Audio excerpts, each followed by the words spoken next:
My name is Emma. I come from what you'd call a single-parent household. When I was a child, my father passed away, and since then, my mom has been raising me on her own. I've never felt sad about being part of a single-parent family.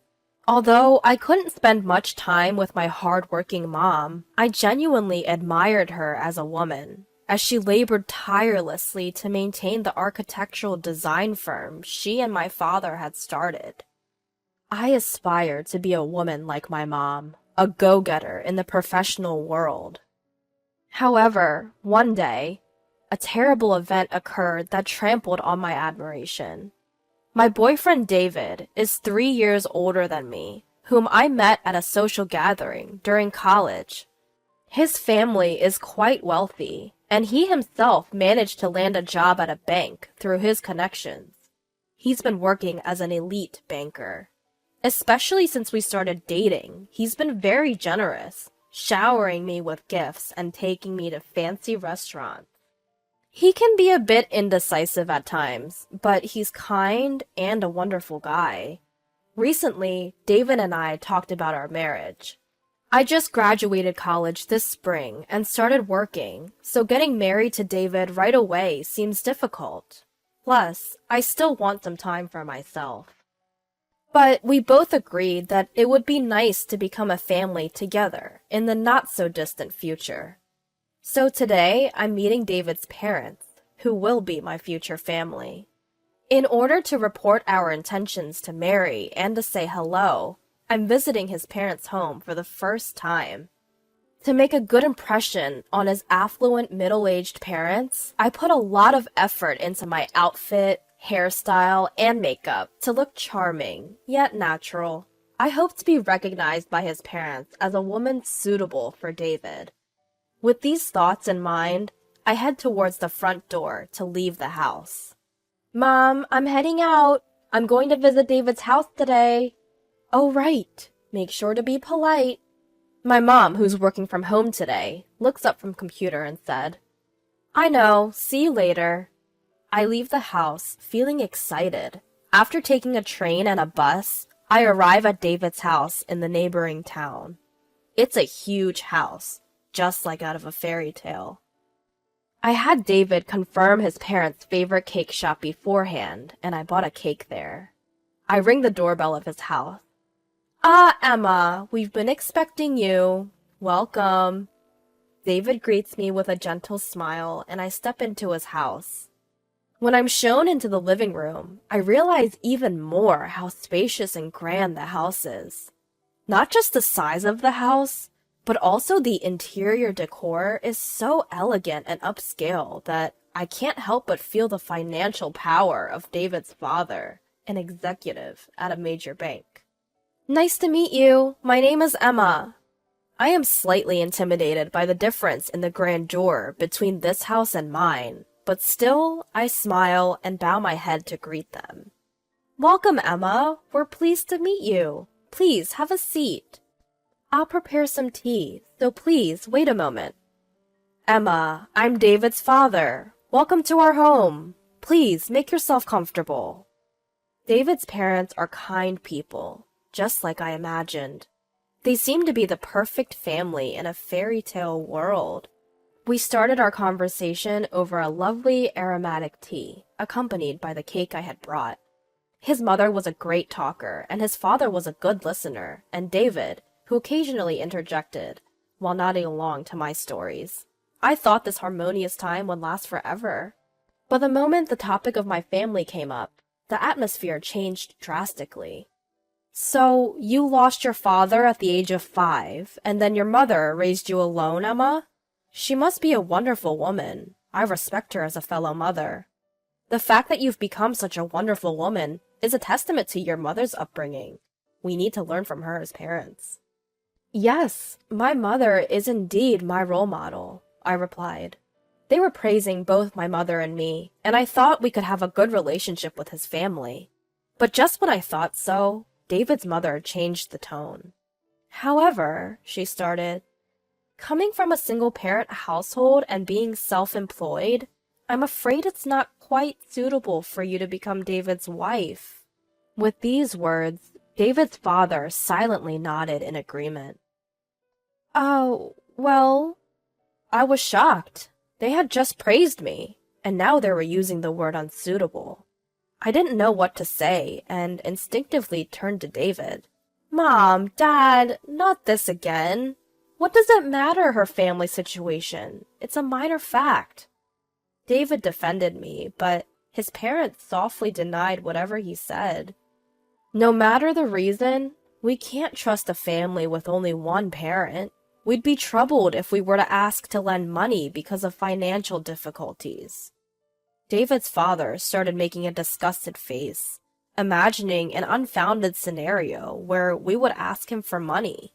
Besides, it's not common for a single mother to be able to send her daughter to college. It makes us suspicious if there was another man's support involved. We can't accept a loose woman as a family member. Our family has been bankers since my grandfather's time. David's mother spoke ill of my mother, whom she had never met or even seen. Bankers value trust above all else, you know. Their words, which were not outright slander, hurt even more. David tried to fight back, but it ended with him losing the argument, leaving me out while the three of them argued. We can tolerate you dating her just for fun, but you need to rethink about marrying her. The lifestyle levels are too different between you and this girl. I think you'll end up breaking up due to differences eventually. David couldn't say anything back. He just silently listened to his parents. Finally, he turned to me. With his head bowed, he said, I'm sorry, Emma. I can't marry you after all. What? I'm from a single-parent family, but do I have to give up marrying you for that reason? I don't want to say this either. Please, don't blame me. You knew about my family situation from a long time ago, didn't you? You even met my mother. Do you also think that my family and I are unsuitable for your family? David, who was usually indecisive in times like this, said nothing. But I think his silence was the clearest answer. He must have thought that marrying me wouldn't be a good match, just like his parents said. I felt sad. I never thought that not only his family, but even David would reject me just because I come from a single-parent household. Emma, please, just go home, he finally said with his strained voice. Honestly, I didn't want to stay here a second longer either. I'm leaving. I'm sorry for the trouble, I said, even though no one tried to stop me. They probably felt relieved that I left. With tears streaming down my face, I retraced my steps and went straight back home. When I got home, my mother noticed my tear-streaked face and asked me what happened. There was no point in lying to her. She knew where I had been and what I was doing. It felt like I was dishonoring my mother's way of life, and I really didn't want to tell her, but I told her everything. As expected, my mother was infuriated by the harsh treatment I had received. Well, so that's the kind of family they are. It seems like your boyfriend David was just going along with them. Certainly, a marriage with a guy like that wouldn't last long, so I think it's better not to marry him, she said. Mom, it must have been tough. You did well. Despite the terrible things she herself had been told, my mother still worried about me and hugged me. Then she asked me about David's father's job as a banker. Which bank does David's father work for? I remember the name of the bank clearly, as David often bragged about it.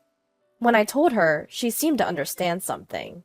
Emma, your mom might not earn a lot, and you don't have a father in the house. It's okay to feel unlucky about that. But remember, you should never feel embarrassed or inferior. After your father left, I raised you, always believing this. So I will never forgive David and his family, she said. Even though I had cried my eyes out on the way home, tears began to well up again. My mother's words reminded me of something important. I love my mother very much. I admire her hard work, and I want to be just like her someday. It's ridiculous to deny my admiration for her for the sake of David and his family, who trampled on it for such a trivial reason. The next day, my mother said to me, I checked, and as I thought, our company does have dealings with David's father's bank. I don't want to deal with a bank where the father of a man who dumped my daughter so harshly works, so I'm going to cancel the contract. I'll explain the whole situation. I don't know what will happen, but if they say trust is important, let's make sure they understand that they no longer have my trust. She called the bank right when it opened, bypassed the loan officer, and asked for the branch manager. Branch manager? We're terminating our dealings with you. Yes, I'm sorry it's so sudden, but it seems that one of your officers has severely mistreated my daughter. If you're willing to hear the details, I'd be happy to come and explain it personally. What do you say? I heard my mother's conversation just before I went to work. I knew she was going to terminate the contract, but I didn't know what would happen next. I didn't understand what it meant until a few days later, when I got a call from David, asking me to meet him at a nearby park. David and his parents were at the park. His parents glared at me. David asked me in a troubled voice.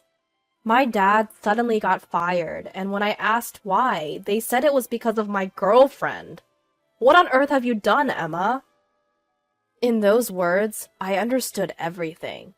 What it means to sever a contract, what it means for a banker to lose trust. It all became clear to me. If someone who lends and borrows money based on trust loses that trust, they essentially lose their livelihood. If there's a cause that erodes the vital trust from customers, it must be eliminated. In other words, it means his father was expelled from the company as the root of all evils that undermine trust.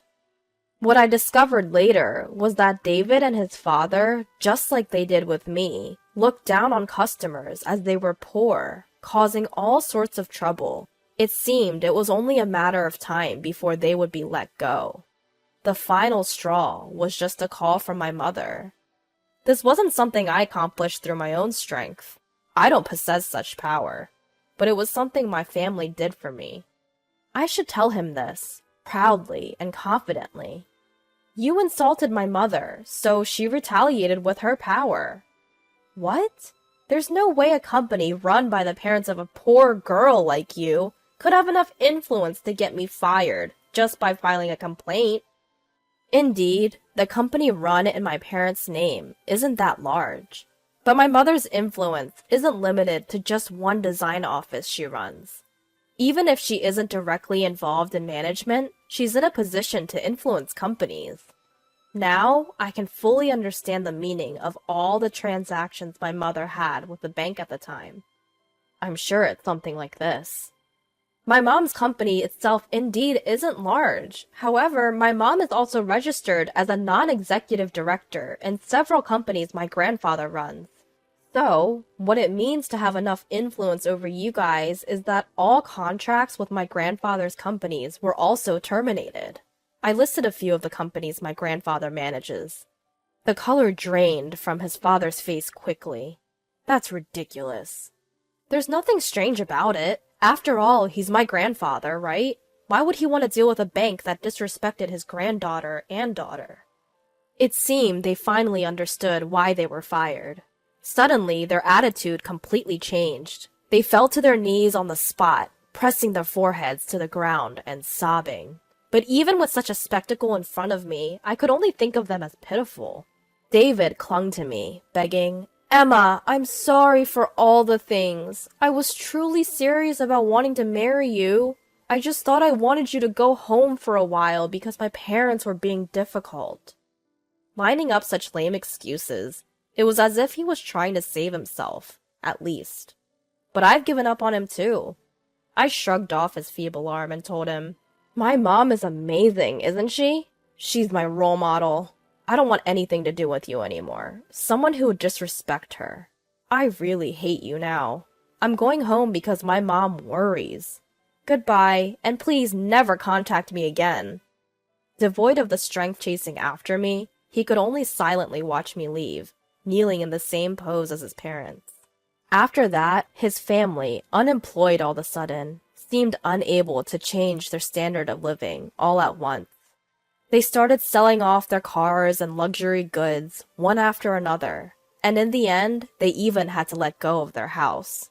Hearing the story that my mother and grandfather had gathered through the bank, I felt deep down that I dodged a bullet by not marrying that man.